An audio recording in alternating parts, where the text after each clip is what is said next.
আপনাদেরকে আহ্বান জানাই, রাজনৈতিক মোকাবেলা আদর্শের মোকাবেলা আদর্শ নিয়ে করতে হয়। আমরা জামাত ইসলামী বাংলাদেশে আদর্শ অলরেডি এই 84 বছরে বাংলাদেশের মানুষকে দেখিয়েছি, এখনো তার উপর প্রতিষ্ঠিত আছি, আগামীতেও থাকবো ইনশাআল্লাহ। প্রাণপ্রিয় কুষ্টিয়ার ভাই এবং বোনেরা, কোরআনে কারিমের যে আয়াত আমি তেলাওয়াত করেছি আপনাদের সামনে, সূরা ফুরকানের 74 নম্বর আয়াতের শেষের অংশ, আল্লাহর ঘোষণা, ওয়াজআলনা লিল মুত্তাকিনা ইমামা। আমরা সবাই মিলে নামাজে বা মোনাজাতে এই কথা আল্লাহকে বলি, রব্বুল আলামিন তুমি আমাদেরকে মুত্তাকিদের নেতা নিযুক্ত করো বা বানিয়ে দাও।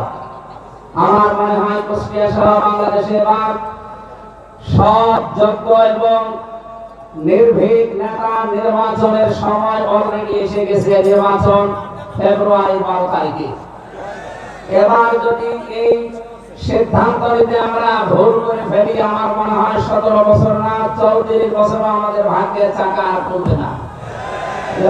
আহ্বান জানাচ্ছি, আগামীতে উন্নয়নের স্বার্থে দেশ, জাতি এবং ইসলামকে এই দেশে প্রতিষ্ঠা করার জন্য সৎ, নির্ভীক এবং যোগ্য নেতৃত্ব বেছে নেওয়ার আহ্বান জানিয়ে আমার সংক্ষিপ্ত কথা যেগুলো বলেছি এগুলোর উপরে কাজ করার তৌফিক কামনা করে আমরা শেষ করছি।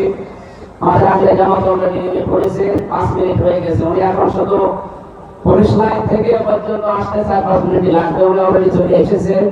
আল্লাহ আমাদেরকে কবুল করুন, আজকের এই অনুষ্ঠান আল্লাহ যেন মঞ্জুর করেন। আমিন। বারাকাল্লাহু লানা ওয়া লাকুম ফিল কোরআনিল আযীম। আসসালামু আলাইকুম ওয়া রাহমাতুল্লাহ।